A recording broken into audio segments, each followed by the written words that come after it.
Sabrina et Vanessa est à côté de moi, mais on a des conditions un petit peu particulières. Donc malheureusement, elle ne pourra pas communiquer aujourd'hui. En tout cas, nous sommes ravis que vous soyez ici au Cercle des Meufs qui osent, un espace de dialogue où nos invités vous donnent des conseils pour oser être soi-même, oser franchir les obstacles. Ce podcast est enregistré dans les locaux de la Fondation des femmes avec qui nous sommes en partenariat. Et aujourd'hui, nous avons le plaisir et surtout l'honneur de recevoir Madame Virginie Lesdenia. Et on commence toujours, Virginie, par un petit portrait. Donc du coup, voilà, je vais te faire un petit portrait. D'accord. Alors, une voix singulière, une plume percutante, un sourire éclatant, on le voit là, et une énergie contagieuse. Virginie est bien plus qu'une artiste, elle est une femme engagée, libre et irréductible. À 50 ans, elle refuse de se confronter aux injonctions d'une société qui voudrait la voir disparaître et décide au contraire de réapparaître avec fracas. Virginie, c'est une carrière riche et éclectique. Autrice, compositrice, interprète, choriste pour des artistes de renom comme Céline Dion, hein, juste ça, Jane ou Véronique Sanson, hein, juste ça aussi, et parolière pour des projets ambitieux tels que Louis co-écrit, c'est ça, avec Barbara Pravi, ou encore French Pop Song pour Universal. Mais ce n'est qu'à 50 ans qu'elle ose enfin se placer au centre de la scène avec le projet Virginie et les femmes canons, un acte de résistance artistique et féministe. Ton envie d'écrire des chansons naît en 2007, après une séparation marquante, avec une série de textes autobiographiques. Très vite, tu te rends compte que tu ne parles pas seulement de toi, mais aussi de toutes les femmes. Ta plume est précise, crue, drôle et émouvante. Une écriture qui fédère et qui fait du bien. Pourtant, malgré ton talent, tu as failli renoncer. Pourquoi, on va dire, hein? Parce que, comme tant d'autres, tu as cru que tu avais passé l'âge. C'est ça. C'est en écoutant un épisode du podcast Les combattants pacifistes, hein, c'est ça, pacifique de Sébastien Follin, que tu prends conscience du problème, cette obsolescence programmée des femmes après 45 ans. Pourquoi les femmes sont-elles poussées vers l'invisibilité une fois passé cet âge? Avec le soutien de figures comme Yael Naïm, David Donatien, pardon, et même l'ONU Femmes, tu lances Virginie et les femmes canons. Ce projet musical puissant et nécessaire qui remet en question les clichés agistes et sexistes et revendique haut et fort que le talent n'est pas lié à l'âge, et tu en es la preuve, et qu'au contraire, le temps peut être un allié. Aujourd'hui, Virginie, on te pose la question essentielle. Pourquoi la société a-t-elle tant de mal à accepter qu'une femme puisse être épanouie, créative, ambitieuse à plus de 45 ans? Et comment pouvons-nous changer ce regard? Vaste question. Wow. Et bienvenue dans le cercle des femmes qui osent, Virginie. Voilà, merci. Mais j'adore ce portrait, hein. Merci beaucoup. Ben de rien. Ça me fait du bien d'avoir des regards extérieurs, parce que parfois je me demande encore pourquoi je me suis lancée là-dedans.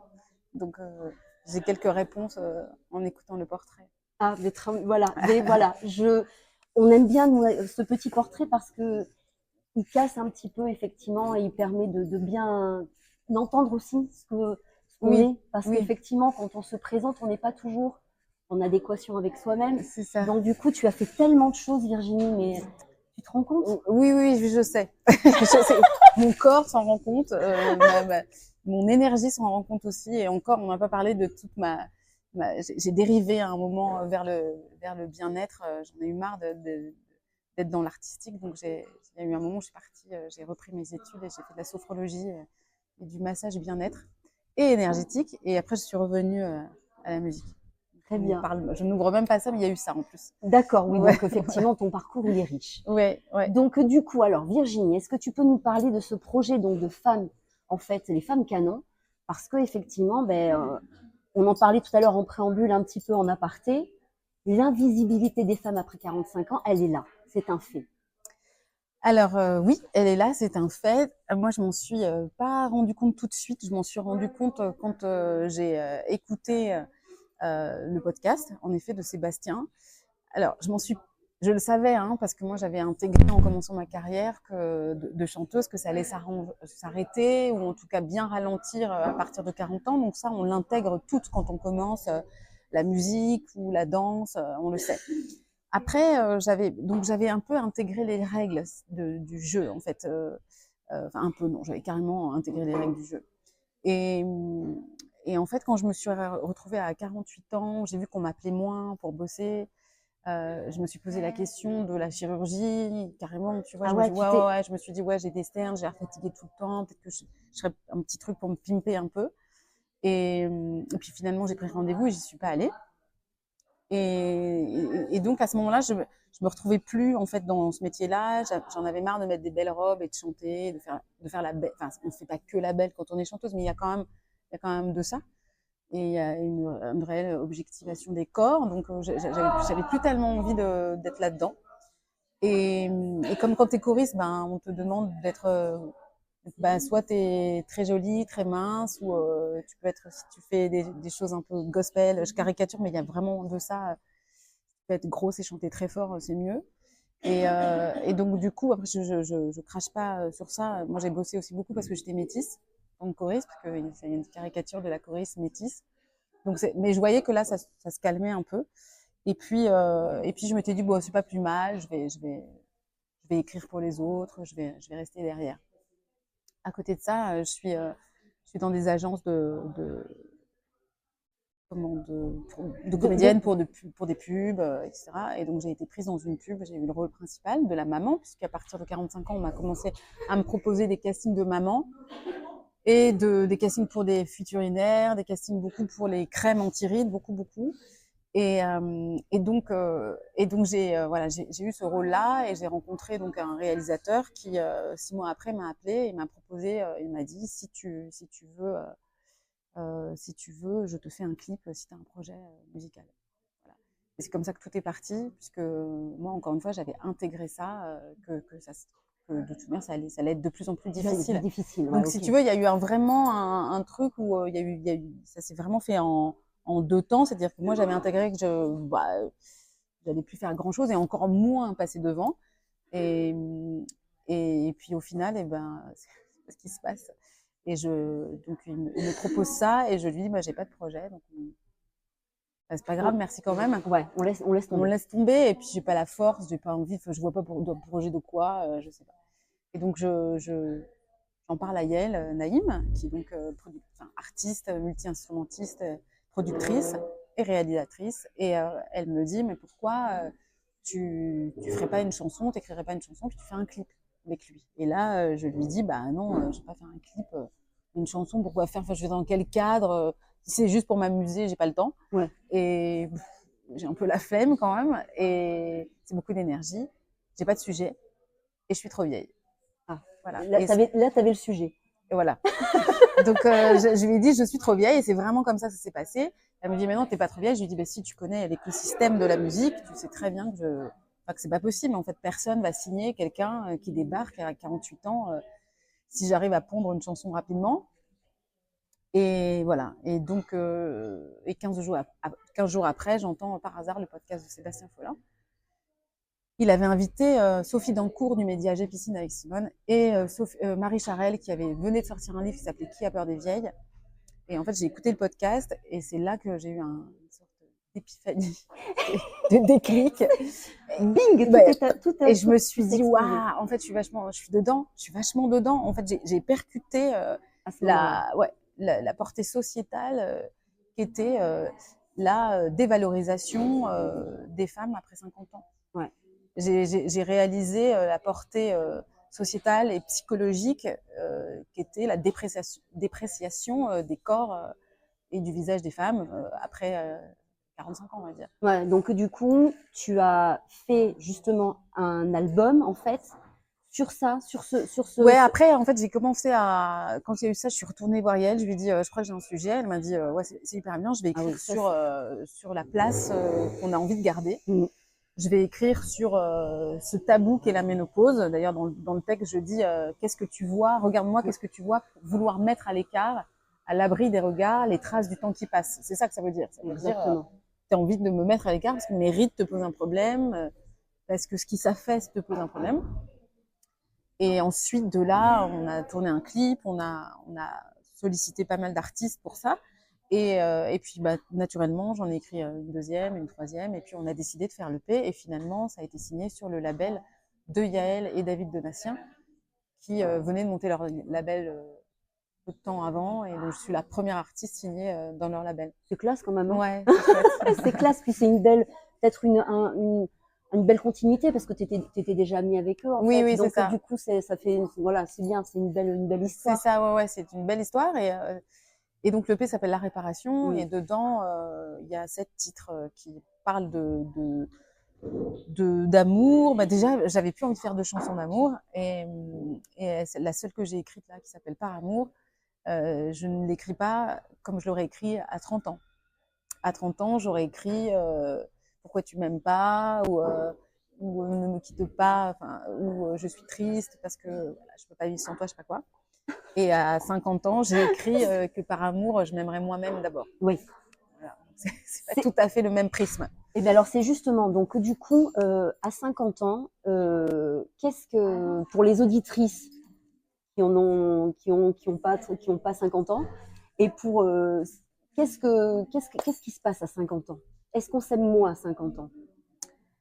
Alors, j'ai l'impression qu'il y a un peu 2 écoles. J'ai l'impression qu'il y a l'école de celles qui s'aiment moins elles, parce c'est une période quand même pour moi charnière. Il y a des transformations physiques qu'on n'a pas eues depuis longtemps. Alors, soit on a eu quand on a eu des enfants, soit à la puberté. Pour moi, cette période-là, qui est liée aussi à la période de la ménopause, fait qu'on a un corps parfois qu'on a l'impression de ne pas contrôler. Enfin, moi, c'est l'impression que j'ai eue. Il y a des choses qui se passent, tu sens que c'est un peu inéluctable. Enfin, ça l'est d'ailleurs. Et donc, c'est la première fois où il y a une transformation. Tu vois, par exemple, entre 30 ans et 40 ans, moi, j'ai pas eu l'impression qu'il y avait grand chose qui se passait, que j'avais mes règles, voilà, j'ai eu des enfants, bon, merci, au revoir. Mais là, tu sens qu'il y a un truc, tu te vois changer physiquement, et ça, ça peut être un peu plus compliqué à gérer. Puis, il y a des femmes qui abandonnent, qui se disent, bah ouais, mais c'est comme ça, je vais prendre du poids avec la ménopause, puis regarde, machin, puis j'ai des Une cheveux gris. fatalité. Ouais, il y a une espèce de truc de l'ordre de la fatalité. Puis j'ai l'impression aussi qu'il y a un autre chose qui peut se passer aussi en parallèle, c'est la reprise du pouvoir, le fait de se dire que si on a de la chance, il nous reste peut-être encore 50 ans à vivre, on va finir centenaire, et qu'est-ce qu'on va faire pendant ces 50 prochaines années? Et quelles sont les graines que j'ai pas encore plantées pour pouvoir continuer de bosser déjà, parce que moi, a priori, je vais bosser jusqu'à l'âge de 67 ans, donc il va bien falloir que je trouve des choses à faire. Donc si d'un côté, on est en train de me dire, de façon très homéopathique et très insidieuse, tu ne sers à rien, mais d'un autre côté, on va me dire, il va falloir que quand même tu trouves un truc à faire parce qu'il y a une réalité sociale aussi qui est là. C'est hyper paradoxal. De la même manière qu'on va te dire, vieillis bien, sois toi-même. Et d'un autre côté, on va te dire, par contre, si tu pouvais avoir 25 ans de moins sur le visage, ça serait quand même vachement mieux. Physiquement, voilà, si tu pouvais faire en sorte que Voilà. ça serait pas mal aussi. Voilà. Ouais. Mais t'es très bien comme t'es. Mais par contre, on va moins te voir. Enfin, c'est-à-dire que la femme de 50 ans, on n'arrive pas à la négocier. C'est-à-dire, on est les nouvelles trentenaires, j'ai envie de te dire, à 50 ans. Enfin, moi, ma mère, elle était grand-mère à 50 ans. L'image que j'ai d'elle à 50 ans, c'est pas du tout ce que je suis. D'accord. Ouais, complètement. Donc, comment on prend en compte ça dans cette société-là? Tu vois, il y a la grand-mère, il y a la nana de 30, 40 ans, mais là, à 45, 65, qu'est-ce qui se passe? La question et justement, en fait, je pense qu'on est à une période charnière. Je pense à peu près, on est tous dans les mêmes âges, en fait. Hein. Ce qu'il y a, c'est qu'on est au milieu d'un cycle, nous. Il me semble qu'on est au milieu d'un cycle, c'est-à-dire que d'un côté, on a nos mères et avec cet héritage qu'elles nous ont donné aussi, avec le patriarcat qui était là, avec tout ce qui est... Et d'un autre côté, on a des jeunes qui sont en train de prendre aussi le pouvoir. Et donc, du coup, et nous aussi, on a envie de le prendre, cette espèce de pouvoir. Est-ce que tu ne crois pas que c'est une genre de chose comme ça qui est en train de se jouer mais on est entre deux mondes, en fait.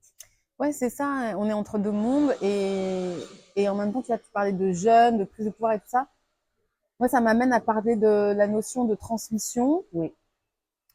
Moi, j'ai l'impression que j'ai des choses à transmettre. J'ai l'impression, je suis convaincue qu'il y a des choses à transmettre. Et notamment, moi, j'ai 3 filles. Donc, c'est important pour moi de leur transmettre que tout va bien, elles ont le temps, et qu'on peut faire plein de choses à partir de 50 ans. Et moi, j'adore travailler avec des gens. Enfin, je travaille avec des gens. Je travaille pas avec des gens qui ont tel ou tel âge. Je m'en fous, en fait, de savoir quel âge ils ont ou elles ont. Alors, c'est important aussi de comprendre que moi, je sais ce que je peux aller chercher chez la jeune génération. J'ai l'impression que l'inverse, c'est moins évident.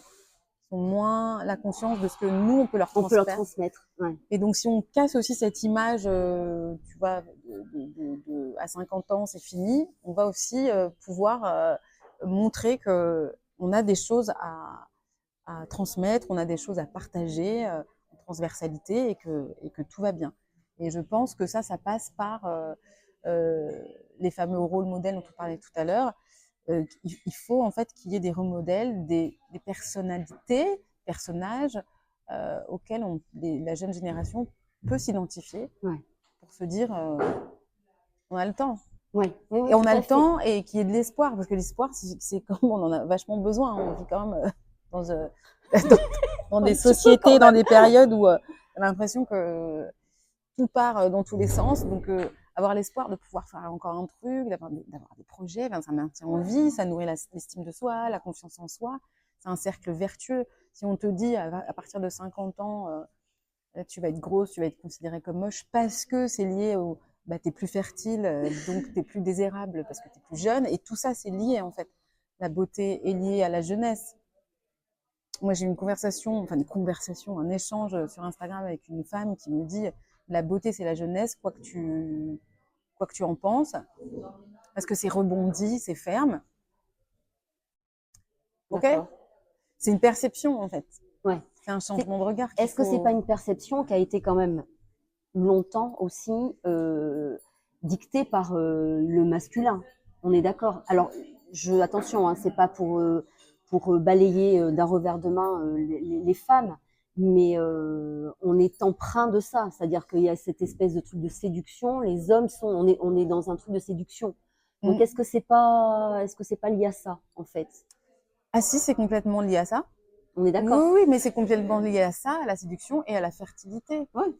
Au fait que tout d'un coup, on ne sert plus à rien. C'est-à-dire que non seulement tu ne sers plus comme objet sexuel, entre guillemets, hein, et de désir, et puis tu ne peux plus faire d'enfants. Eh bien, j'ai envie de vous dire, c'est trop bien de ne plus pouvoir en faire. Nous, c'est ça, c'est clair. Et on est les seuls, je crois qu'avec l'ours blanc, la baleine, les seules espèces à ne pas mourir une fois ménopausée.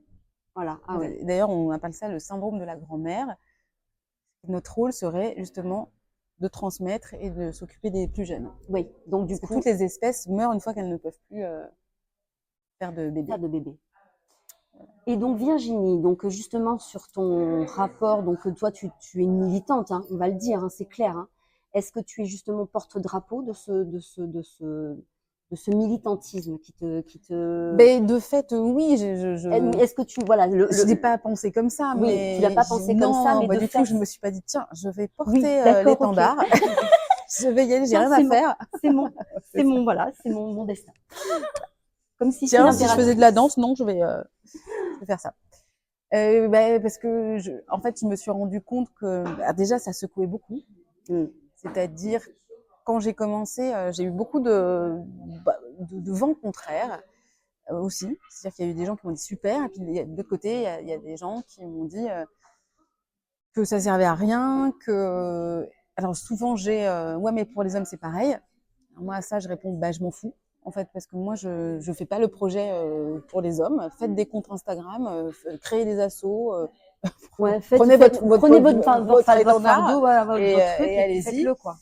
Moi, je parle des femmes parce que nous, on est quand même victimes d'un double standard qui est l'agisme et le sexisme. Donc, pardon, je vais parler de ce que moi je connais.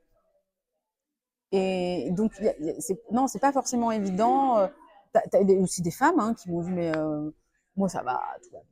Je vis hyper bien ça. Bah, écoute, tant mieux, ma chérie, tu vis hyper bien ça. En tout cas, moi, c'est pas que je vivais mal, hein, c'est que, encore une fois, ça s'est vraiment produit comme ça. C'est je suis trop vieille, j'ai cette opportunité-là, je me dis, je vais le faire, mais en même temps, je vais faire quoi? Je vais écrire des chansons dont je n'ai pas spécialement envie. Le fait d'avoir un fond et un engagement m'a donné l'essence pour le faire. Okay. Sinon, je ne l'aurais pas fait. Et justement, tu parles de la solidarité, entre guillemets, féminine.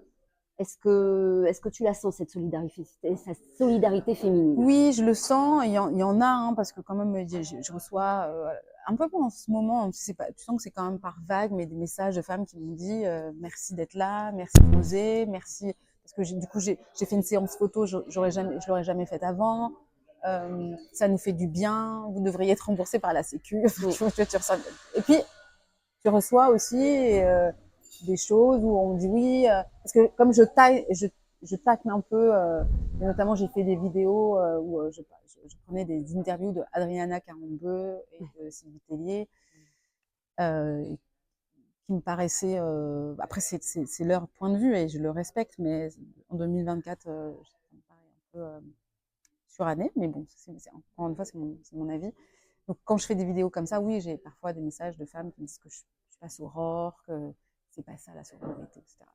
Et moi, quand on me dit ça, je dis, mais la sororité, c'est pas de dire amen à un propos d'une femme parce que par le simple fait que ce soit une femme. Non, non, mais oui, oui, oui. Enfin, Tu peux, oui, oui. il y a des femmes politiques avec qui j'ai pas du tout envie d'être soror. On va pas dire qui. Non. On pourrait, mais parce qu'on est dans le cercle des femmes qui osent. Donc, voilà. du coup, oui, j'entends ce que tu veux dire. Oui, j'entends ce que tu veux dire. Il y a cette hypocrisie aussi. Alors, du coup, cette solidarité qui est là. Il y a une hypocrisie aussi des femmes. Hein, on est d'accord. C'est-à-dire que qui veulent faire croire que effectivement, il y a peut-être, voilà, le agisme, c'est bien, etc. Mais bon, c'est bien dans quelles conditions? De quoi Alors moi, je vais mettre les pieds dans le plat parce que je suis dans le cercle des femmes qui osent. Donc des femmes qui ont du pouvoir et éventuellement peut-être aussi de l'argent, qui vont peut-être aussi dire, ben voilà, regardez, c'est super, on vieillit bien, etc. Mais qui ont recours peut-être à des choses qui font que. Ah oui, il y en a, oui. Et voilà. Et à côté de ça, il y a des femmes toutes simples, toutes voilà, qui ont envie aussi d'être comme ça, mais bon, la vie fait que. Et elles se sentent en décalage par rapport à ces femmes-là. Ouais, après moi, par rapport à la chirurgie esthétique et le fait qu'il y ait des femmes qui disent ouais, en fait, faut sentir bien, et puis en effet, qui ont les moyens de sentir bien, de faire du yoga, d'aller se faire masser, de faire des massages covido, de faire des petites injections, d'aller chez le coiffeur et tout, bah, tant mieux pour elles. Après, moi, la question de fond, en fait, et ce qui vraiment me questionne, c'est pourquoi on n'arrive pas à accepter le temps qui passe. C'est ça.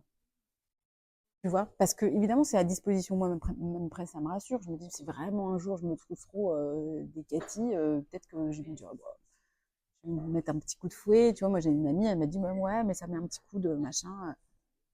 Je me dis, pourquoi on a besoin de ça? Ouais, c'est quoi ce que ça nous renvoie? Tu vois, c'est plus ça ma question. Après, si on a la possibilité de faire, parce que moi quand j'étais petite, les femmes qui se faisaient du lifting, c'est des femmes qui avaient énormément d'argent. Oui. C'était pas démocratisé d'aller te faire une petite injection vite fait entre deux, tu vois, rendez-vous.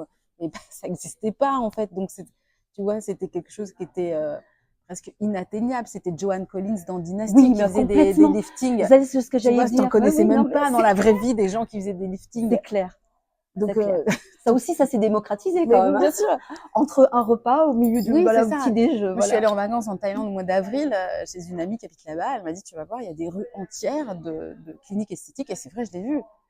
Tu as des rues, je te jure, c'est comme des pharmacies. Tu rentres, bonjour, tu te fais une petite injection, tu repars. Quoi. Ouais, c'est ça. Mais même en Espagne, il n'y a pas que. On est juste à côté, il y a voilà, pas très loin. En Espagne, c'est beaucoup ça aussi. C'est ça. Donc, pourquoi on est arrivé à ce truc de corréler la beauté à la jeunesse et qu'est-ce qui nous rassure tant en fait dans ce truc-là? C'est ça la question. C'est ça la question. Oui, mais c'est ça la question. Mais est-ce que justement c'est se plaire à soi-même ou plaire aux autres? Moi, je pense que c'est répondre à une injonction. Oui, à des clichés et des critères de beauté. Et quand tu vois chez les jeunes femmes, il y en a, hein, ça devient des morphotypes, hein, les filles qui ont les cheveux raides avec la raie au milieu, la bouche, machin, les pommettes jusque-là et tout. La taille hyper fine, grosse poitrine, grosse fesse et tout, des Kim Kardashian, si je veux donner une image précise, ou Nabila, ou ce genre de femme, ça devient des stéréotypes en fait. Ça devient un morphotype. Ouais, tout à fait. Donc on a envie d'aller là, parce que c'est une référence de beauté. On rentre dans un clan, on rentre dans un groupe. Tu vois, il y a un truc d'appartenance aussi. Et donc, on revient aussi encore à à l'idée du rôle modèle et de la puissance que ça a. Donc, si ça marche de ce côté-là, pourquoi ça ne marcherait pas de l'autre côté? C'est-à-dire, tu arrives et tu dis, OK, moi, je m'accepte telle que je suis et je suis belle. Et comment on peut magnifier cette beauté-là aussi? Oui, mais c'est... Alors, on est dans une société de consommation, si on va le dire. Les journaux nous renvoient aussi cette beauté-là, il faut le dire. C'est-à-dire que quand on feuillette un magazine tel qu'il soit, en tout cas, ce qu'on voit, même, et encore une fois, enfin, je veux dire, il n'y a pas si voilà, on peut regarder encore les pubs, etc. Machin, ça va tout doucement pour avoir une crème anti-rides qui n'est pas avec une gamine de 30 ans.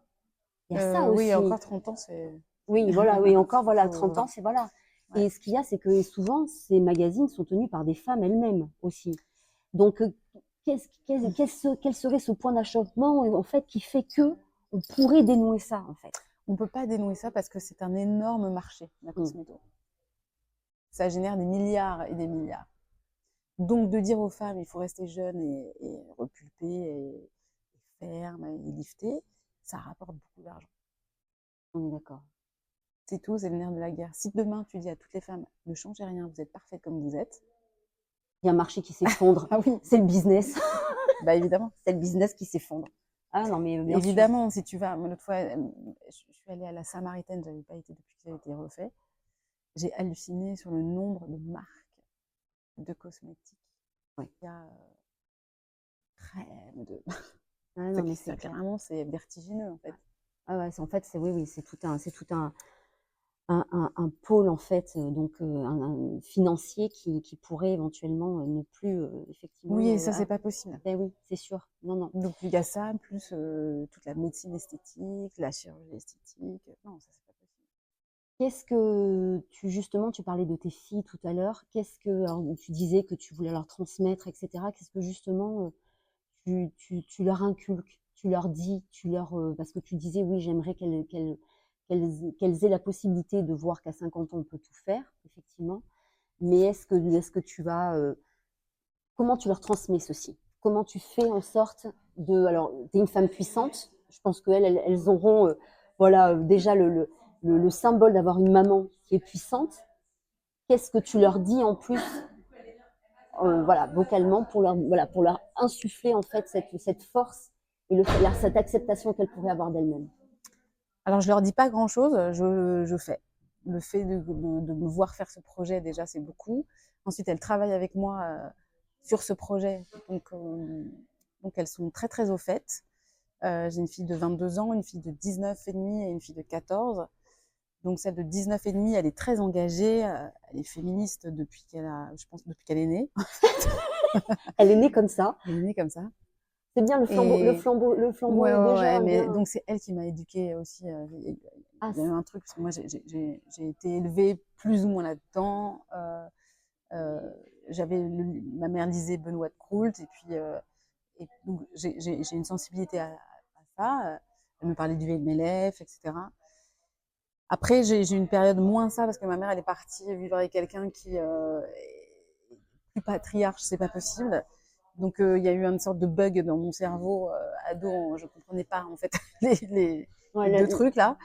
Et après ça, j'ai mis un peu de temps moi à trouver en fait justement mon ikigai, on va dire. Ta place. Ouais, ma place là-dedans. Et ma fille, ma deuxième en tout cas, qui est de la génération des jeunes femmes qui sont très engagées, m'a permis de rapprocher en fait les wagons et d'y aller vraiment. Et donc, si tu veux, vraiment, je leur dis pas. C'est plutôt, en tout cas, Jade, qui m'a beaucoup réexpliqué, notamment sur les notions de consentement. Je décale un peu, mais c'est dans le même, tu vois, c'est dans le même écosystème. Et donc, voilà, on a équilibré les choses. Donc, la petite dernière, elle baigne là-dedans, tu vois. En plus, ma fille, Jade, elle a monté des projets d'éducation sexuelle au lycée, etc., de créer des bibliothèques au lycée. Donc, elle a récupéré des livres pour l'éducation sexuelle. Donc, elle est vachement là-dedans. Et donc, elle m'a livré des secrets on va dire. Mais c'est bien quand ça se passe dans l'autre c'est sens ça, aussi. ouais, c'est ça. Que voilà, la jeune génération puisse te nourrir en C'est fait ça. de ça. Ouais, Parce que ça fait du bien aussi ouais, de c'est ça. pouvoir, hein, parce que tu disais tout à l'heure, quand on était, voilà, l'énergie, Ouais, tu donnes beaucoup d'énergie. c'est ça. Donc, du coup, de pouvoir en recevoir, c'est bien aussi. Oui. Ça te Oui, prend, c'est quoi. obligatoire. Ouais, c'est bien. Et donc, voilà. Donc, il y a ça. La grande, elle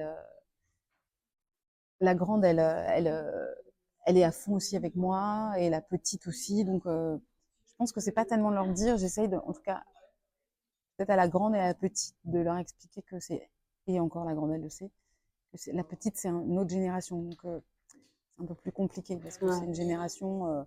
La petite, elle faisait des masques de beauté à 11 ans, alors que les autres, elles n'ont jamais fait ça. Donc, tu sens que c'est quand même deux générations, entre celle de 22 et celle de 14. Ouais. Il y a un monde, en fait. Ah ouais, d'accord, ok. Et donc, il a fallu. Vaste sujet-là aussi. Ouais. Alors, le fait que moi, je fasse ce projet-là, je pense que ça équilibre quand même ce truc de vouloir faire des skincare, des routines, des machins. Tu vois, à 11 ans, moi, j'avais des glandes. Pour ma fête des mères, elle m'a fait un masque de beauté, tu vois, ma fille.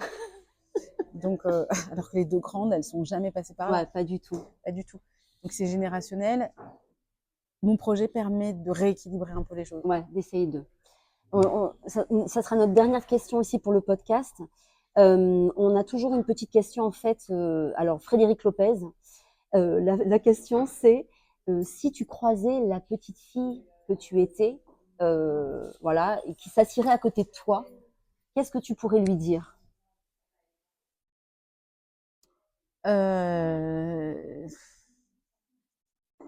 Bonne question, hein. Ouais, je lui dirais que il faut continuer que ça va pas être facile, qu'il faut être curieuse, qu'il faut vraiment se fier à son instinct.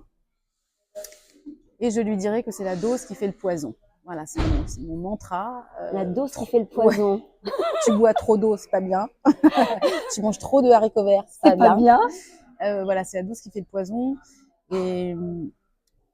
Et puis plein d'autres choses, mais pour lui éviter évidemment les écueils. Mais je pense que c'est ça, de suivre son intuition, d'être curieuse, parce que le fait d'être curieuse fait que tu apprends.